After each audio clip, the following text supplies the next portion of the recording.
Hello to all, welcome back to the channel. मैं हूं अनामिका और हम फिर से शुरू करेंगे आपके स्पेक्ट्रम और एनसीईआरटी की मॉडर्न इंडियन हिस्ट्री। हम ये सीरीज पूरी अच्छे तरीके से कंप्लीट कर रहे हैं। जितनी भी चीजें आपको जाननी चाहिए, जो भी नोट्स आप यहाँ से बना सकते हो, आई होप कि you are following me up on this platform. तो बाकी के लेसन आपने आई गेस की देख लिए होंगे। There are many different courses that are already streaming on this platform, तो you can take benefit from there itself also. और अगर आप अपने यूपीएससी के लिए कंप्लीट प्रिपरेशन करना चाहते हैं तो फिर आपके मेगा बैचेस अनअकैडमी प्लस पे स्टार्ट हो चुके हैं 20 जुलाई से। तो आप वहां पे सब्सक्रिप्शन ले सकते हो, अभी भी ले सकते हो, ताकि आप प्रीलिम्स, मेंस और इंटरव्यू तीनों के लिए वहां पे अपने आप को प्रिपेयर कर सकते हो। यहाँ पे आपको बाइलिंगुअल हिंदी और इंग्लिश सब में बैचेस आपको अवेलेबल मिलेंगे, जिसमें आपको पूरी सिलेबस का कवरेज मिलता है। प्रीलिम्स और मेंस की टेस्ट सीरीज मिलती है आपको एनालिसिस के साथ, और उसके बाद आपके डाउट क्लियरिंग सेशन भी होते हैं, ताकि आप अपने डाउट को क्लियर करते हुए आगे की तरफ मूव ऑन कर सको। उसके बाद आपको इंटरव्यू के लिए भी यहाँ पे एजुकेटर्स प्रिपेयर कराते हैं। आप यहाँ पे फीस स्ट्रक्चर देख सकते हो फॉर 24 मंथ्स और 12 मंथ्स। अगर कोई भी डिफिकल्टी आपको आती है या फिर कोई भी क्वेरी है आपकी, तो आप कमेंट बॉक्स में साइट कर सकते हो। And if you are taking subscription, तो do not forget to use the referral code rank 10। जब आप रैंक 10 रेफरल कोड यूज करते हो तो आपको डिस्काउंट के साथ साथ कुछ एक्स्ट्रा बेनिफिट भी मिलते हैं, जैसे कि hand written notes, personalise mentorship and book के PDF. Okay, so I hope you are interested in it and you will think of it. Okay, हमने जो भी चीजें पढ़ ली थी, तो उसमें से जो चैप्टर था consolidation of British power in India, तो हमने बहुत सारी चीजें एक एक करके पढ़ी पूरी सीरीज में। हमने पढ़ा Maratha war, Anglo Maratha war, फिर हमने पढ़ा पंजाब के साथ कैसा था, कॉन्क्वेस्ट कैसे हुआ सिंध का, फिर जो एंग्लो मैसूर वॉर था उसके बारे में हमने पढ़ा, पंजाब रीजन के बारे में हमने पढ़ा। बहुत सारी चीजें हमने यहाँ पे कंप्लीट कर ली। आज हम जो टॉपिक पढ़ेंगे उसमें से मेन होगा कि एंग्लो बर्मीज वॉर के बारे में हम पढ़ेंगे, कि बर्मा वाले रीजन के साथ अंग्रेजों का क्या कॉन्फ्लिक्ट हुआ, फिर तिब्बत वाले रीजन के साथ क्या कॉन्फ्लिक्ट हुआ, तो एंग्लो तिब्बतन रिलेशन भी हम देखेंगे।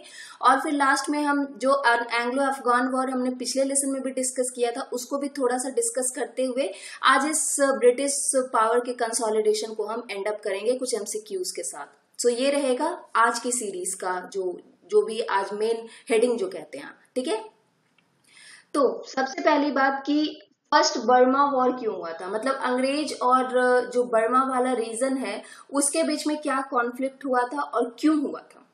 तो इसको मैं बता दूं कि जो बर्मीज वॉर हुए थे ना, एंग्लो बर्मीज वॉर हुए थे, उसका मेन रीजन जो था ये था इनका टेरिटोरियल डिस्प्यूट, बाउंड्री डिस्प्यूट था मेन रीजन।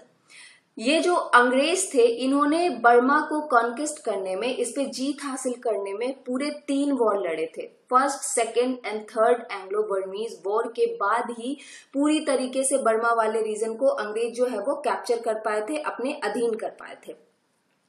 जो इंपेरियल डिजाइन था अंग्रेजों का और ये जो बाउंड्री डिस्प्यूट था, ये प्राइमरी कॉज था कि फर्स्ट एंग्लो बर्मीज वॉर 1824 से 26 तक में चला था। और ये कैसे एंड अप हुआ था, ये ट्रीटी ऑफ यांडाबो के बाद ही 1826 में एंड अप हो पाया था। बर्मा ने जो है अपने आप को डेवलप इस तरीके से किया था कि उनका जो पावर है वो, जो मेन उनका पावर वाला रीजन था वो था आपका मणिपुर, अराकान और असम। और मतलब ये तीनों रीजन के चलते जो है इनका बॉर्डर डिस्प्यूट अक्सर देखा जा सकता था। बहुत सारे जो अंग्रेज थे उन्होंने कस्टम ड्यूटी जो है डिमांड करनी शुरू कर दी, और कुछ जो ट्रेडर्स थे, इंग्लिश ट्रेडर्स थे, उन्होंने जो आइलैंड था शाहपुरी का, उसको कैप्चर करने का मतलब शुरू कर दिया था। और 1824 आते आते ये जो है इन लोगों ने, अंग्रेजों ने ऐसी स्थिति बना दी थी कि वॉर होना तय हो चुका था। अंग्रेजों ने अटैक किया था बर्मा पे दोनों साइड से, नॉर्थ ईस्ट साइड से भी, और उसके बाद रंगून वाला जो रीजन था उधर जो सी वाला जो रीजन था रंगून के साइड, वहां से भी इन्होंने अटैक किया था इन पे। मतलब कि लैंड रूट और सी रूट दोनों तरफ से अंग्रेजों ने इस बर्मा वाले रीजन पे जो है वो अटैक किया था। उस समय अंग्रेजों को काफी ज्यादा डिफिकल्टी तो होती थी, लेकिन किसी तरीके से उन्होंने आसाम और रंगून वाला जो रीजन है वो अपने हक में कर लिया, इसको जीत लिया। और उसके बाद जो उस समय बर्मा के कमांडर थे बुंदेला जिनको कहा जाता था, उनको उन्होंने किसी तरीके से मार गिराया था। और उसके बाद ये जो कैपिटल था, लोअर बर्मा का जो कैपिटल था, उस पे इन्होंने जो है जीत हासिल कर ली थी। सो यहाँ पे बर्मा वाले रीजन में फाइनली जब ये बहुत ज्यादा अनरेस्ट वाली स्थिति हो चुकी थी, तो अंग्रेजों ने ट्रीटी ऑफ यान दाबो को साइन किया 1826 में।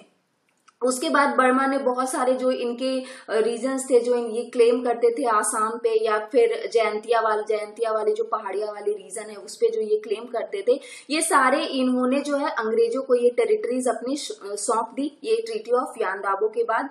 और उसके बाद उन्होंने कुछ कॉम्पनसेशन भी दिया, और मणिपुर को इन्होंने एक्सेप्ट किया कि मणिपुर अब से एक इंडिपेंडेंट स्टेट की तरह रहेगा। और उसके बाद जो वॉर इंडेमनिटी होती है उसमें उन्होंने लगभग 500 करोड़ से ज्यादा जो है अंग्रेजों को पे किया था। फर्स्ट एंग्लो बर्मीज वॉर अगर आप कहोगे ना, तो ये एक प्लान्ड वॉर नहीं था। ये इसलिए लड़ा गया था कि यहाँ पे सिर्फ बाउंड्री डिस्प्यूट बहुत ज्यादा थे, और ये बिल्कुल ही प्रिपेयर होके नहीं लड़ा गया था। ना तो अंग्रेजों की तरफ से ये प्रिपरेशन थी पूरी, और ना तो बर्मा की तरफ से, बर्मीज गवर्नमेंट की तरफ से पूरी प्रिपरेशन थी। इसीलिए अंग्रेजों को भी यहाँ पे बिगिनिंग ऑफ द वॉर में कहते हो तो काफी ज्यादा क्षति भी हुई थी। लेकिन हाँ, अंग्रेजों को ये क्षति जो है ये ट्रीटी ऑफ यान दाबो के बाद जब इनको बहुत सारी टेरिटरीज मिल गई बर्मा की तरफ से, तो इन्होंने क्षतिपूर्ति अपनी कर ली थी। लेकिन बर्मीज गवर्नमेंट जो है वो इसको किसी भी तरीके से अपने जो क्षति थी उसको पूरी नहीं कर पाई थी। इसका बहुत ज्यादा जो है वो लॉस हुआ था। सो आप ये कह सकते हो कि जो बर्मा वाला रीजन है और ये जो फर्स्ट एंग्लो बर्मीज वॉर है ये शुरू हुआ था एक टेरिटोरियल डिस्प्यूट को लेके। लेकिन इसके बाद इसने जो है अंग्रेजों को एक ऐसी स्थिति में डाल दिया कि उनको अब ये लगने लगा कि अब ये ट्रीटी ऑफ यान दाबो के बाद उनकी जो आकांक्षाएं हैं, जो महत्वाकांक्षाएं हैं ना, वो बढ़ती की बढ़ती चली गई। अब उनको क्या चाहिए था, पूरा का पूरा बर्मा रीजन चाहिए था। सो यहाँ पे आप देख सकते हो कि ये ट्रीटी के बाद गवर्नमेंट ऑफ बर्मा को ये कहा गया कि उनको 1 करोड़ से ज्यादा कॉम्पनसेशन देना होगा। कोस्टल प्रोविंस जो है अराकान और तेनासेरिम वाला रीजन वो भी अंग्रेजों को देना होगा। और वो जो क्लेम करते हैं आसाम और जयंतिया और काछर वाले रीजन पे, वो उनको हटाना पड़ेगा। मणिपुर को एज ए इंडिपेंडेंट स्टेट वो स्वीकार करेंगे। और उसके बाद एक कमर्शियल ट्रीटी जो है वो नेगोशिएट करेंगे ब्रिटेन के साथ। उसके बाद उन्होंने एक्सेप्ट किया कि आवा में एक ब्रिटिश रेसिडेंट भी बनाया जाएगा और एक बर्मीज एनवॉय जो है कलकत्ता में पोस्ट किया जाएगा। ये सारी चीजों के साथ ट्रीटी ऑफ यान दाबो जो है वो एंड होता है। उसके बाद आता है आपका सेकेंड बर्मा वॉर। सो जैसा कि मैंने आपको बताया कि ये जो कॉन्फ्लिक्ट बर्मा और ब्रिटिश इंडिया के बीच में हो रहा था, ये बॉर्डर क्लैश के थ्रू इनिशिएट हुआ था। और उसके बाद अंग्रेजों की ये जो एक्सपेंशनिस्ट पॉलिसी है उसने सेकेंड बर्मीज वॉर को जो है वो यहाँ पे बर्थ दिया। ये जो ब्रिटिश मर्चेंट्स थे वो काफी ज्यादा ग्रीड हो चुके थे और वो चाहते थे कि किसी भी तरीके से वो अपने एक्सपोर्ट को प्रमोट करें या फिर मैन्युफैक्चर को प्रमोट करें, और ये जो मतलब रिसोर्सेस हैं बर्मा के उसको वो जो है यूज करें, और उसके बाद बर्मा को एज अ मार्केट भी वो यूज कर पाए। तो ब्रिटिश अथॉरिटीज जो है वो दूसरी तरफ ये भी चाहते थे, कमर्शियल इंटरेस्ट को बरकरार रहते हुए वो ये नहीं चाहते थे कि फ्रेंच कमर्शियल या पॉलिटिकल इन्फ्लुएंस बर्मा पे हो, क्योंकि फ्रेंच और अंग्रेजों के बीच में ऑलरेडी जो है 36 का आंकड़ा आप कह सकते हो। तो ये जो साउथ ईस्ट एशिया था और ये जो बर्मा वाला रीजन था उस पे अंग्रेज नहीं चाहते थे कि फ्रेंच का जो भी है इन्फ्लुएंस हो, खासकर कमर्शियल या पॉलिटिकल इन्फ्लुएंस तो बिल्कुल भी ना हो। तो इसीलिए इन्होंने ये 3 वॉर में लड़के जो है यहाँ पे बर्मा वाले रीजन को कॉन्कर किया था 19th सेंचुरी में। सो फर्स्ट बर्मीज वॉर तो मैंने आपको बता दिया कि क्या रीजंस थे। सेकेंड बर्मीज वॉर आपका होता है 1852 में। तो सबसे पहली बात ये जरूर याद में रखिएगा कि ये आपको मैच ऑफ द फॉलोइंग में आ सकता है कि किस ईयर में ये हुआ था। तो फर्स्ट ईयर जो फर्स्ट बर्मीज वॉर था 1826 वाला जब टाइम पीरियड था तब हुआ था, और सेकेंड 1852 में और थर्ड 1885 में। So second Burmese war, first Burmese war होने के बाद ये जो चीजें कमर्शियल ग्रीड जो है यहाँ पे अंग्रेजों की जो बढ़ती जा रही थी, तो एक वॉर को इसने फिर से जन्म दिया 1852 में। यहाँ पे टिम्बर को लेके, टिम्बर रिसोर्सेस जो थे अपर बर्मा रीजन में वो काफी ज्यादा अच्छी मात्रा में होते थे, तो उनसे इनको जो है काफी ज्यादा अंग्रेजों को ये है कि उनको था कि किसी भी तरीके से एक वास्ट मार्केट के रूप में यहाँ पे हम बर्मा वाले रीजन को जो है वो या फिर मैन्युफैक्चरिंग के रूप में या फिर गुड्स या एक्सपोर्ट के लिए हम इसको एक सेंटर बना दें अपर बर्मा रीजन के लिए। तो इन्होंने क्या किया कि ब्रिटिश मर्चेंट्स ने अपने आप को यहाँ पे कंप्लेन करना शुरू किया कि यहाँ पे ट्रेड के लिए हमें फैसिलिटीज नहीं मिल रही हैं, और बर्मीज गवर्नमेंट को ये कहा कि आप हमें यहाँ पे बहुत ज्यादा फैसिलिटीज ट्रेड के लिए देना शुरू करो, क्योंकि जो रंगून वाला रीजन था, बर्मा का जो रंगून वाला रीजन था, वहां पे इनको ज्यादा ट्रेड की फैसिलिटीज मिल नहीं रही थी और वो उस रीजन पे जो है अपना हक चाहते थे। तो यहाँ पे लॉर्ड डलहौजी उस समय का गवर्नर जनरल बन के आ चुके थे और उनकी जो है ना, उनकी जो पॉलिसी होती थी वो काफी ज्यादा अग्रेसिव होती थी। तो वो जो है धीरे धीरे उन्होंने क्या किया कि जो ब्रिटिश इंटरेस्ट है वो बर्मा पे अपने आप को पुश करना शुरू करने लगे। शुरू में तो वो पहले डिमांड करते थे, पहले कंप्लेन करते थे, मतलब सिर्फ कंप्लेन करते थे कि आप हमें ट्रेड के लिए फैसिलिटीज नहीं दे रहे हो। लेकिन जब लॉर्ड डलहौजी गवर्नर जनरल बन के आए थे तब उन्होंने अपने आप को पुश करना शुरू कर दिया, एक डिमांड करना शुरू कर दिया कि अब आपको हमें ये चीजें जो है वो देनी पड़ेंगी। और पॉलिटिकली या फिर आप अंदर के मामले में कहो कि जो भी अंदर की चीजें होती हैं इकोनॉमिक या पॉलिटिकल किसी भी कंट्री की, उसमें इन ब्रिटिशर्स ने जो है वो दखल अंदाजी शुरू कर दी थी। 1851 में डलहौजी ने एक एनवॉय को भेजा था कि आप यहाँ पे रंगून वाले रीजन में के लिए इन्होंने कॉम्पनसेशन मांगा कि आपको ब्रिटिश मर्चेंट्स को यहाँ पे ट्रेड की फैसिलिटी नहीं देने के कारण आपको यहाँ पे कॉम्पनसेशन जो है वो देना पड़ेगा। ये सारी जो डिमांड थी ना गवर्नमेंट, बर्मीज गवर्नमेंट के लिए, ये बहुत ज्यादा मतलब उनको ये समझ में नहीं आ रहा था कि ये किस तरीके की डिमांड ये लोग हमसे कर रहे हैं। तो ब्रिटिश गवर्नमेंट ने इसको एक्सेप्ट करने से मना कर दिया और इसलिए उन्होंने सोचा कि ये हम कॉम्पनसेशन आखिर जो ब्रिटिशर्स हमसे डिमांड कर रहे हैं, आखिर हम इसको किस बिना पे इनको हम कॉम्पनसेशन दें और हम क्यों दें। हम अपने ही रीजन पे, हमें अपने मतलब किसी भी कंट्री को ये हक होता है कि वो अपनी टेरिटरी को अच्छी तरीके से जो है उसको प्रोटेक्ट कर सकती है, उसको एक्सपैंड कर सकती है। और ऐसा तो है नहीं कि ब्रिटिशर्स चाहेंगे कि फ्रेंच वहां पे कॉमर्शियल कोई भी एक्टिविटी ना करे तो बर्मीज गवर्नमेंट को उसको मान ही जाना है। ये तो बर्मा पे डिपेंड करता है ना कि वो फ्रेंच के साथ जो है कोई भी पॉलिटिकल या कॉमर्शियल इंटरेस्ट रखना चाहती है या नहीं चाहती है। लेकिन ब्रिटिशर्स जो है ना इनको फोर्स कर रहे थे। और उसके बाद ये जो इंडिपेंडेंट गवर्नमेंट है, ये जो डिमांड इनकी जो है वो बर्मीज गवर्नमेंट के लिए बिल्कुल ही ज्यादा ऐसा हो रहा था कि नहीं, हम ये चीजें इंटरेस्ट जो है आपका उसको हम अटेन नहीं कर सकते हैं, उसको हम एंटरटेन नहीं कर सकते हैं। तो और वहां पे क्या है कि थोड़ा बहुत फ्रेंच इन्फ्लुएंस भी बर्मा पे थोड़ा बहुत बढ़ रहा था। एक फुल ब्रिटिश एक्सपीडिशन होता है और उसके बाद 1852 में ये एक वॉर का रूप लेता है और उसके बाद जो है ये सेकेंड बर्मीज वॉर आपका हेल्ड होता है। और इस सेकेंड बर्मीज वॉर के बाद रिजल्ट ये होता है कि British commercial need and imperialist policy of Lord Dalhousie जो है वहां पे इम्प्लाई कर दी जाती है, क्योंकि बर्मीज गवर्नमेंट यहाँ पे जो है अपने घुटनों पे आ जाती है। तो ये जो ग्रीडिंग पॉलिसी थी, ये जो अग्रेसिव पॉलिसी थी लॉर्ड डलहौजी की, वो कहीं ना कहीं सेकेंड बर्मीज वॉर के बाद जो है वो सक्सेसफुल होती नजर आती है। अब होता है आपका थर्ड बर्मा वॉर। ठीक है, तो थर्ड बर्मीज वॉर जो है 1885 में हुआ था। यहाँ पे जो सेकेंड बर्मीज वॉर के बाद अगर आप कहो तो जो बर्मा और ब्रिटिश गवर्नमेंट का रिलेशन है वो कुछ हद तक मतलब शांत रहता है, कुछ हद तक ब्रिटिशर्स भी शांत रहते हैं और कुछ हद तक बर्मीज गवर्नमेंट भी अपनी क्षतिपूर्ति करने में लगी होती है। लेकिन ब्रिटिश मर्चेंट्स और इंडस्ट्रियलिस्ट जो है अब वो ये चाहते थे कि अब हमें भाई चाइना पे ट्रेड करना है, चाइना के साथ ट्रेड करना है। और किस रीजन का यूज करते हुए, हमें इस बर्मा वाले रीजन का यूज करते हुए हमें चाइना के साथ ट्रेड करना है। अब अगर इनको चाइना तक जाना है और बर्मा से इनको रास्ता चाहिए तो इनकी टेरिटरी पे इनको इनका हक चाहिए, राइट। और ये सेकेंड बर्मीज वॉर इसीलिए तो हुआ था क्योंकि वो ये चाहते थे कि आपको हमें ट्रेड के लिए ज्यादा से ज्यादा जो है वो फैसिलिटीज देनी है। तो यहाँ पे जो वहां पे किंग थे उस समय, तो ऐसा माना जाता था कि जो वहां पे उस समय किंग थे वो काफी ज्यादा मतलब लोगों के लिए, बर्मीज लोगों के लिए अच्छे साबित नहीं हो रहे थे। अब ब्रिटिश गवर्नमेंट ने यहाँ की इंटरनल पॉलिसी में अपना जो है अब पूरी तरीके से हस्तक्षेप किया और यहाँ पे बर्मा जो है एक कमर्शियल ट्रीटी के लिए इनको तैयार किया गया 1862 में कि आपको एक कमर्शियल ट्रीटी हमारे साथ साइन करनी होगी, जिसके द्वारा ये होगा कि कोई भी ब्रिटिश मर्चेंट किसी भी पार्ट में, किसी भी बर्मा के किसी भी पार्ट में जो है वो सेटल डाउन हो सकता है। और उसके बाद इन्होंने जो इरावादी रिवर है चाइना तक जाने के लिए, उसका अपने वेसल्स जो है इरावादी रिवर में वो ले जा सकते हैं ताकि वो चाइना के साथ जो है वो ट्रेड कर सकें।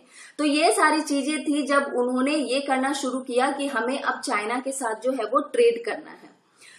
किंग मैंडन जो है उनकी डेथ हो चुकी थी जो बर्मा के थे 1878 में, और उसके बाद तिंग थाबो का नाम आता है यहाँ पे इन्होंने सक्सीड किया था अपने आप को। और ब्रिटिशर्स को ये लगता था कि उनको जो है, जो सिटीजन्स है बर्मा के, उनको प्रोटेक्ट करने का पूरा हक है, वो मतलब अपना पूरा का पूरा हक समझने लगे थे बर्मा पे, और वो चाहते थे कि उनको उनके ही किंग से ये बर्मा को बचाएं। इसीलिए उन्होंने ये किया कि 1885 में इनके साथ, थीबो के साथ एक ट्रीटी साइन करी, और जो उसके बाद जो है एक कमर्शियल ट्रीटी साइन करने के बाद उन्होंने जो है थीबो ने साइन किया एक कमर्शियल ट्रीटी फ्रांस के साथ ताकि वो ट्रेड कर सके फ्रांस के साथ। और ब्रिटिशर्स को इनसे बहुत ज्यादा इस बात के कारण गुस्सा आया कि आखिर वो जेलसी इनको फील हुई कि आखिर ये फ्रेंच का जो इन्फ्लुएंस है वो बर्मा पे क्यों बढ़ता जा रहा है, क्योंकि हमने तो पूरी कोशिश करी, अब तो हमें चाइना के साथ ट्रेड करना था, तो फिर ये फ्रेंच गवर्नमेंट बीच में कहां से आ रही है। अब ये जो ब्रिटिश मर्चेंट्स थे उन्होंने ब्रिटेन गवर्नमेंट पे पूरा का पूरा जोर देना शुरू किया, आप किसी भी तरीके से जो यहाँ फ्रेंच का इन्फ्लुएंस है वो कम करो, और किसी भी तरीके से बर्मीज जो मार्केट है जो हमारे हाथ से निकलता जा रहा है या फिर जो फ्रेंच या अमेरिकन राइवल्स के हाथों में जा रहा है उससे उसको प्रोटेक्ट करो, और किसी भी तरीके से आप जो है पूरे बर्मा वाले रीजन को कैप्चर करो। ये यहाँ के मर्चेंट्स ने ब्रिटेन की गवर्नमेंट पे जो है पूरा जोर देना शुरू किया। चैम्बर ऑफ कॉमर्स जो ब्रिटेन का है, या जो ब्रिटिश मर्चेंट्स रंगून में थे, उन्होंने ब्रिटिश गवर्नमेंट को इमीडिएट एक्शन लेने के लिए जो है वो उकसाया, उनको कहा। और फिर कुछ नहीं, फिर यही हुआ आपका थर्ड बर्मीज वॉर। और इसी के बाद जो है बर्मीज गवर्नमेंट ने जो भी इनकी डिमांड्स थी वो इसको एक्सेप्ट नहीं कर सके, और फाइनली इनको अपनी इंडिपेंडेंस जो है वो लॉस्ट करनी पड़ी, खोनी पड़ी। और it's rejection was like followed by the British invasion, मतलब जो इन्होंने डिमांड रखी ब्रिटिशर्स ने, वो जब बर्मीज गवर्नमेंट ने नहीं मानी तो ब्रिटिशर्स ने इनके ऊपर अटैक कर दिया। और 13 नवंबर 1885 के अटैक के बाद जो है पूरा बर्मा रीजन जो है वो इनके कब्जे में आ गया। तो बर्मा एक इंडिपेंडेंट कंट्री थी और इसको पूरा का पूरा हक था कि वो अपना जो ट्रेड रेस्ट्रिक्शन है फॉरेनर्स के लिए वो इम्प्लाई कर सके, और उसको पूरा हक था कि वो किसी के साथ भी एक फ्रेंडली ट्रेड रिलेशन रख सकता है, चाहे वो फ्रांस हो, चाहे वो कहीं से भी इंपोर्ट एक्सपोर्ट कर सकता है, अमेरिका ही क्यों ना हो। लेकिन यहाँ पे अंग्रेजों का था कि नहीं, आपको इन दोनों को रोकना है, और इसी के चलते जो है ये 3 बर्मीज वॉर हुए थे। पहला तो आपका डिस्प्यूट था जो इनका बाउंड्री का, उसके कारण था, और सेकेंड और थर्ड जो थे ना मेनली आप इनके कमर्शियल ग्रीड के कारण ये युद्ध हुए थे। 18 नवंबर 1885 को जो है कंप्लीट डोमिनियन हो चुका था ब्रिटिशर्स का बर्मा वाले रीजन पे, और उसके बाद ये पूरा का पूरा एम्पायर जो है वो इंडियन एम्पायर में को ब्रिटिश इंडिया ने जो है वो एनेक्स कर लिया था, हथिया लिया था। उसके बाद बहुत सालों के बाद जो है बर्मा ने अपना फ्रीडम स्ट्रगल भी शुरू किया था। बहुत सारे नेशनलिस्ट मूवमेंट जो है धीरे धीरे करके अरोज होना शुरू हो गए थे। एक वाइट कैंपेन और बाइकट ऑफ ब्रिटिश गुड और ये सारी चीजें एडमिनिस्ट्रेशन को लेके बहुत सारी चीजें बर्मा वाले रीजन पे जो है वो शुरू हो चुकी थी। और उसके बाद इस बर्मा को इसकी इंडिपेंडेंस दिलाने में इंडियन नेशनल कांग्रेस ने काफी ज्यादा हेल्प भी करी थी। 1935 में अगर मैं आपको बताऊं और अगर आपको याद है जो भी गवर्नमेंट ऑफ इंडिया एक्ट 1935 था, तो 1935 में ब्रिटिशर्स ने बर्मा को जो है इंडिया से सेपरेट कर दिया था। और ये जो फ्रीडम स्ट्रगल हो रहा था, बर्मीज स्ट्रगल हो रहा था फ्रीडम के लिए, उसी के दौरान ये जो है बर्मा को एक इंडिपेंडेंट कंट्री के रूप में लाया गया था। बर्मीज नेशनल मूवमेंट जो है उनकी जो लीडरशिप है वो एंग शेन कर रहे थे ड्यूरिंग सेकेंड वर्ल्ड वॉर। और उसके बाद ही वर्मा ने अपनी कंप्लीट इंडिपेंडेंस को हासिल किया था 4 जनवरी 1948 को। ठीक है, ये सारी एडिशनल इंफॉर्मेशन है जो आपको जाननी चाहिए। अब आगे देखते हैं कि इनका तिब्बतन के साथ जो है वो कैसा रिलेशन था। ठीक है, तो जैसा कि मैंने बताया कि जितने भी आसपास की कंट्रीज थी, नेबरिंग कंट्रीज थी, उसमें जो है ब्रिटेन और रशिया दोनों अपना अपना रिलेशन जो है बढ़ाना चाहते थे, खासकर ये तिब्बत वाला जो रीजन था। तो तिब्बत में रशिया भी इंटरेस्टेड था और ब्रिटिशर्स भी इंटरेस्टेड थे। ब्रिटिशर्स जो है इकोनॉमिकली अपना जो है रिलेशन डेवलप करना चाहते थे ट्रेड के लिए तिब्बत के साथ, और उसके बाद यहाँ ये जो मिनरल रिसोर्सेस थे जिसमें ये बहुत ज्यादा रिच था ये तिब्बत वाला रीजन, उसको वो अपने हक में करना चाहते थे। पॉलिटिकली अगर कहो तो ब्रिटिशर्स ये चाहते थे कि जो नदर्न फ्रंटायर है इंडिया का वो किसी तरीके से बस वो सिक्योर हो जाए, सेफ गार्ड हो जाए वो। बट 19th सेंचुरी के एंड तक आते आते जो तिब्बतियन अथॉरिटीज थी उन्होंने ब्रिटिशर्स को रोकना शुरू कर दिया था। इनकी पेनिट्रेशन पॉलिसी जो ये कर रहे थे ना, उसको इन्होंने जो है वो रोकना शुरू कर दिया था। इसी टाइम ऐसा हुआ था कि रशिया भी इसी तरफ टर्न आउट हो गया था, उसको भी तिब्बत वाले रीजन में इंटरेस्ट आना शुरू हो गया था। तो रशिया ने अपने आप को इन्फ्लुएंस करना शुरू किया तिब्बत वाले रीजन पे, एंड बाय लक ऐसा हुआ कि रशिया का इन्फ्लुएंस जो है वो धीरे धीरे बढ़ता गया तिब्बत पे, और इस चीज को ब्रिटिशर्स जो है वो नहीं सह पाए, टॉलरेट नहीं कर पाए। गवर्नमेंट ऑफ इंडिया उस समय लॉर्ड कर्जन के हाथ में थी, जो इन्होंने एक बहुत बड़ा एम्पायर अपना एक बिल्डअप कर लिया था इंडिया में। उन्होंने ये कहा कि अब रशिया के एक्शन को काउंटर करने के लिए हमें एक इमीडिएट मूव लेना पड़ेगा और उसके बाद तिब्बत को हमें अपने अंडर में लाना पड़ेगा। एक बॉर्डर स्टेट के लिए हमें उसकी जो है अधीनता वो चाहिए। तो बहुत सारे हिस्टोरियंस ये कहते हैं कि रशिया का डेंजर जो है वो एक मेन रीजन नहीं था, बस वो एक था कि मतलब किसी भी तरीके से कजन इंटरवीन करना चाहते थे तिब्बत में। ऐसा नहीं था कि रशिया का इन्फ्लुएंस पड़ रहा था इसीलिए इन्होंने इस रीजन को हथियाने का सोचा था।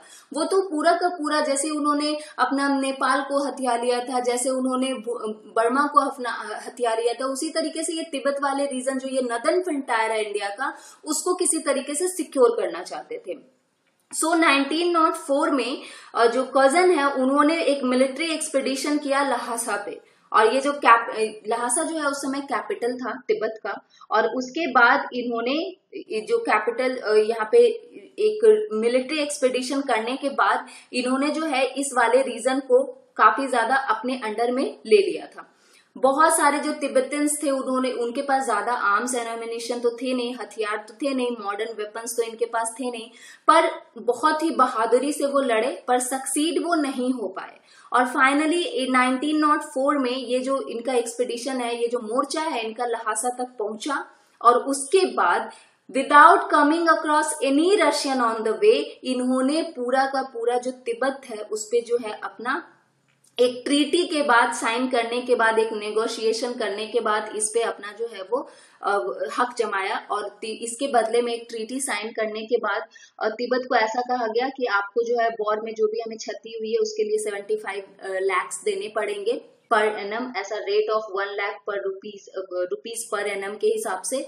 और उसके बाद सिक्योरिटी ऑफ पेमेंट के लिए इंडियन गवर्नमेंट ने ये कहा कि चुम्बी वैली जो है आपकी, जो कि भूटान और सिक्किम के बीच की टेरिटरी है, वो 75 ईयर्स के लिए जो है हमारे कंट्रोल में आएगी।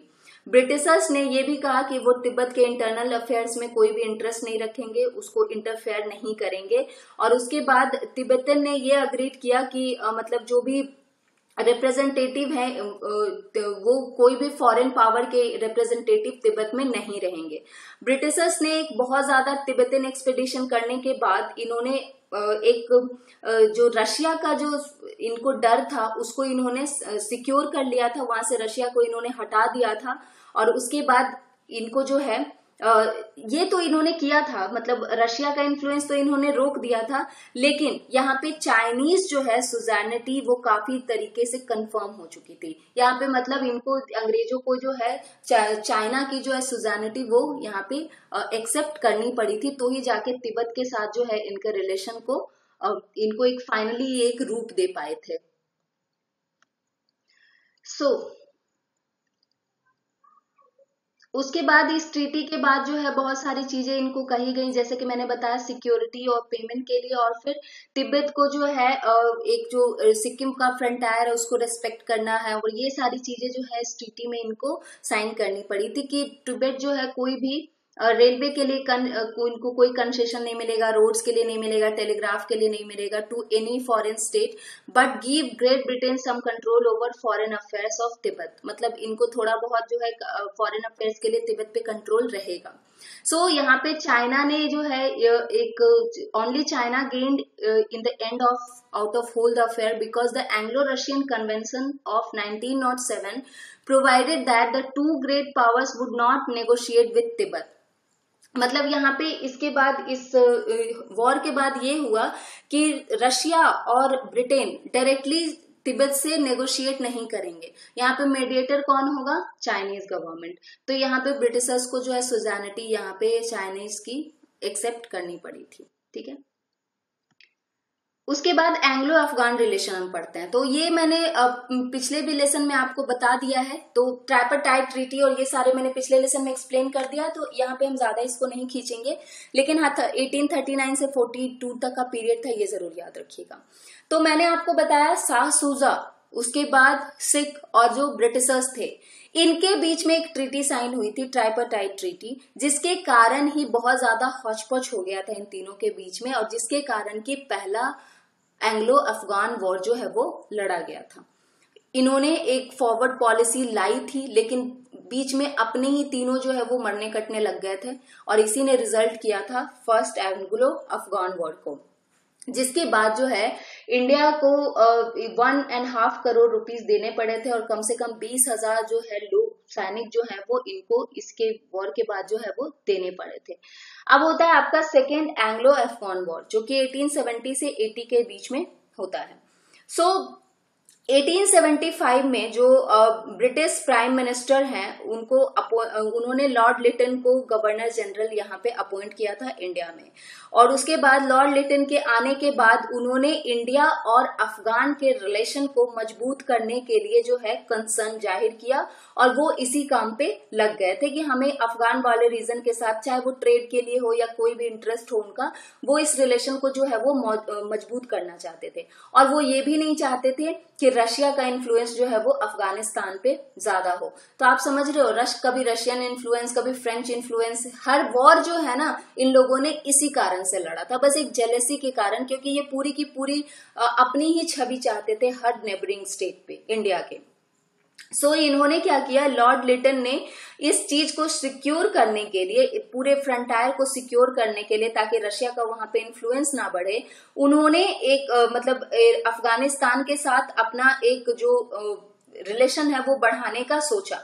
तो इसके बाद ही जो है आपका फर्स्ट एंग्लो अफगान वॉर जो है एंड होता है 1842 में, जिसके बाद एक ह्यूमिलिएटिंग ट्रीटी साइन की जाती है ब्रिटिशर्स के साथ, और उसके बाद मतलब ये जो ह्यूमिलिएटिंग ट्रीटी जो ब्रिटिशर्स ने साइन करी थी, ये काफी ज्यादा इनको हॉन्ट करते रहती है, बहुत ही सालों तक इनको ये लगते रहता है कि भाई इन्होंने तो हमें हरा दिया, और बहुत ज्यादा उनको गुस्सा रहता है इस बात पे। 1855 में ये ट्रीटी ऑफ पेशावर भी साइन करते हैं। यहाँ पे दोस्त मोहम्मद और ब्रिटिश जो है इन्होंने अपने आप का जो डिप्लोमेटिक रिलेशन है वो ओपन अप कर लिया था, और उसके बाद बहुत सारे इंसिडेंट के बाद रशिया ने एक फिक्स बाउंड्री स्टैब्लिश कर ली थी अफगानिस्तान पे और इसकी टेरिटरी पे 1873 आते आते। और उसके बाद जो है यहाँ पे ट्रीटी ऑफ सर अली जो है ब्रिटिश इन्वेशन के बाद वो यहाँ से हट जाते हैं, और उसके बाद ट्रीटी ऑफ गांदामक जो है साइन किया जाता है 1879 में, किसके साथ? याकूब खान के साथ, जो कि शेर अली के बड़े बेटे होते हैं। सो यहाँ पे मेन ये था कि जो बहुत रशिया और ब्रिटिशर्स हैं वो अपने अपने एनवॉयज जो है वो मिशन जो है वो यहाँ पे भेजना चाहते थे। तो यहाँ पे इन्होंने रशिया ने भी भेजा था अपना एक मिशन काबुल पे। तो जो शेर अली खान उस समय रूलर थे, उनके जो बेटे थे दोस्त मोहम्मद, वो चाहते थे कि ये सारी चीजों को वो रोके, और ब्रिटिशर्स ने भी जब ये मिशन को भेजा तो उन्होंने उस जो शेर अली थे उन्होंने इसको रिफ्यूज कर दिया। एक डिप्लोमेटिक मिशन जो है बाद में जाके लॉर्ड लिटन ने भेजा था इनके ब्रिटिशर्स के ऑर्डर पे, वायसरॉय के ऑर्डर पे इन्होंने भेजा भी था, लेकिन वो उन्होंने वापस लौटा दिया, और इसी ने जो है सेकेंड एंग्लो अफगान वॉर को ट्रिगर किया था। ट्रीटी ऑफ गांदामक इन्होंने साइन किया सेकेंड एंग्लो अफगान वॉर में क्या था कि बहुत सारे जो अफगानिस्तान वाले रीजन है वो ब्रिटिशर्स ने अपने कब्जे में कर लिए थे, और शेर अली जो है वहां पे इनकी डिफीट हुई थी, और शेर अली के जो बेटे थे मोहम्मद याकूब खान, उन्होंने ट्रीटी ऑफ गांदामक जो है वो साइन करी थी यहाँ पे इनके साथ। तो ये ध्यान में रखिएगा कि ये जो है सेकेंड एंग्लो अफगान वॉर के बाद ट्रीटी ऑफ गांदामक जो है ये किसने साइन करा था, याकूब खान ने साइन किया था। ठीक है, ये मतलब कंफ्यूज नहीं होना, हो सकता है ये पूछ लिया जाए कि ये ट्रीटी किसने साइन करी थी। और उसके बाद इसके इन्होंने बहुत सारी चीजें इस ट्रीटी में लिखी थी कि जो आमिर है वो अपनी फॉरेन पॉलिसी कंडक्ट करेंगे किसके एडवाइस पे, गवर्नमेंट ऑफ इंडिया की एडवाइस पे। और उसके बाद एक ब्रिटिश रेसिडेंट जो है काबुल में सेटअप किया जाएगा, और गवर्नमेंट ऑफ इंडिया जो है वो आमिर को पूरा सपोर्ट देगी। अगर कोई भी फॉरेन अग्रेशन होता है, कोई भी रशिया या कोई भी इन पे अटैक करता है, तो ये इनको जो है वो प्रोटेक्शन देगी। उसके बाद कर्जन जो है वायसरॉय रहे 1899 से 1905 के बीच में, और उन्होंने बहुत सारी पॉलिसी अपनी अपनाई, जैसे कि विड्रॉल की पॉलिसी या कंसंट्रेशन की पॉलिसी। एंड ब्रिटिश ट्रूप जो है उन्होंने अपने आप को विड्रॉ किया फ्रॉम एडवांस पोस्ट, एंड ये रिप्लेस हो गए किसके द्वारा, ट्राइबल लिवेज के द्वारा। और जिसके बाद यहाँ पे इन्होंने एनकरेज किया कि ट्राइबल्स जो है वो अपने पीस जो है वो मेंटेन कर सकें। उन्होंने एक peaceful north west frontier province को जो है वो उसको भी क्रिएट किया, और जो कि डायरेक्टली गवर्नमेंट ऑफ इंडिया के अंडर में क्रिएट किया गया था। जनवरी 1932 में उन्होंने अनाउंस किया कि नॉर्थ वेस्टर्न फ्रंटायर प्रोविंस जो है वो कॉन्स्टिट्यूट होगा एज अ गवर्नर प्रोविंस। और सिंस 1947 तक ये जो है प्रोविंस किसको बिलोंग करता था, ये पाकिस्तान को बिलोंग करता था। उसके बाद ये इंडिया के पास आ गया था। सो फर्स्ट जो वर्ल्ड वॉर हुआ था, रशियन रिवॉल्यूशन हुआ था, उसी सिचुएशन में आपका एंग्लो अफगान रिलेशन भी जो है वो क्रिएट हुआ था। उसके बाद बहुत सारी चीजें यहाँ पे चेंज भी हुई, और एंग्लो अफगान वॉर के बाद बहुत सारी चीजें जो हैं ब्रिटिशर्स के पक्ष में गई, और अफगानिस्तान वाला जो रीजन है वो काफी ज्यादा इनके हक में आ गया था। तो आपको इंडिया पॉलिसी ऑफ अफगानिस्तान जो है, इंडिया का कैसा रिलेशन है अफगानिस्तान के साथ, ये आपको अपने करंट अफेयर्स के लिए पढ़ना है।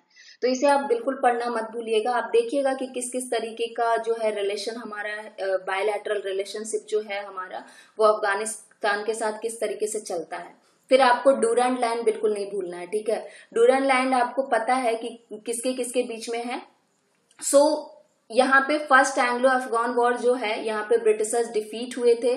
सेकेंड एंग्लो अफगान वॉर में जो है ब्रिटिश एम्पायर जो है अफगानिस्तान पे के काफी ज्यादा टेरिटरीज पे इनको हो चुका था।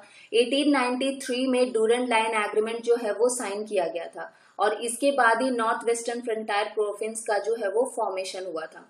थर्ड एंग्लो अफगान वॉर जो 1919 में हुआ था, जिसे war of independence of Afghanistan भी कहा जाता है, इसके बाद ये जो है ये ट्रीटी ऑफ रावलपिंडी पे एंड अप हुआ था, जिसके द्वारा ये कहा गया था कि अफगानिस्तान एक डूरैंड लाइन से रिकॉग्नाइज होगा एज अ इंटरनेशनल बॉर्डर। किसके बीच में, अफगानिस्तान और ब्रिटिश इंडिया के बीच में ये डूरैंड लाइन जो होगा। ब्रिटिशर्स ने रिकॉग्नाइज कर लिया था उस समय कि अफगानिस्तान अब एक इंडिपेंडेंट स्टेट है। ब्रिटिशर्स जो है एक बफर जोन क्रिएट करना चाहते थे अफगानिस्तान वाले रीजन के साथ, ताकि वो रशिया को जो है यहाँ पे इन्वेजन से जो है ब्लॉक कर सकें। जब इंडिया को इंडिपेंडेंस मिली और जब इंडिया का पार्टीशन हुआ इंडिया और पाकिस्तान में, तो फिर जाके ये जो कुछ बॉर्डर्स थे वो अफगानिस्तान वाले रीजन के पास दिए गए थे। तो प्रेजेंटली अगर आप कहोगे ना, तो अफगानिस्तान इसको रिकॉग्नाइज नहीं करता, डूरैंड लाइन को रिकॉग्नाइज नहीं करता, वो इस बात को नहीं मानता। वो ये कहता है कि अफगानिस्तान के साथ जो ये डूरैंड लाइन खींची गई थी वो हम नहीं मानते, और उसके बाद इंटरनेशनली एक्सेप्टेड जो बॉर्डर है यहाँ पे मतलब पाकिस्तान के साथ, वो इसको रिकॉग्नाइज पूरी तरीके से नहीं करता है। सो ये चीजें आपको ध्यान में रखनी है, आपके करंट अफेयर्स सेक्शन के लिए ये थोड़ा इंपॉर्टेंट हो जाता है। अब हम कुछ क्वेश्चंस देख लेते हैं। फर्स्ट एंग्लो बर्मीज वॉर जो है वो किस ट्रीटी के बाद कंक्लूड हुई थी, तो आपको पता है, जैसा कि मैंने बताया आपको, यान दाबुल की जो ट्रीटी थी उसके बाद ही ये फर्स्ट एंग्लो बर्मीज वॉर जो है वो एंड अप हुआ था। इस तरीके के मेंस के क्वेश्चन आपको आ सकते हैं। How was Burma conquered by Britishers, और एक क्वेश्चन जो पिछले बार में रह गया था कि बैटल ऑफ बक्सर जो है, इसने एक्सपेंशन और कंसोलिडेशन जो है ब्रिटिश एम्पायर का, उसको पूरी तरीके से पेव विद किया था। सो इसको एग्जामिन कीजिए। तो आपको मैं पिछले लेसन में सारी बता चुकी हूँ। 22 अक्टूबर 1764 को ये लड़ाई लड़ी गई थी।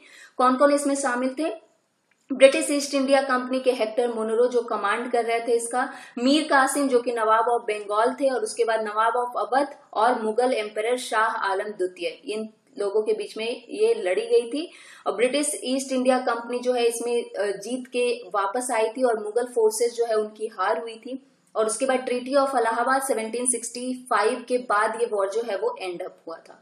तो आपको ये सारी चीजें बतानी है कि किस तरीके से ये जो फुल फ्लेज्ड वॉर है जिसने एस्टैब्लिश कर दिया था एक ब्रिटिश पावर को और वॉरफेयर के इनके पावर को, और किस तरीके से ग्रेट मुगल जो हाउस था उसकी डिफीट होती है यहाँ पे।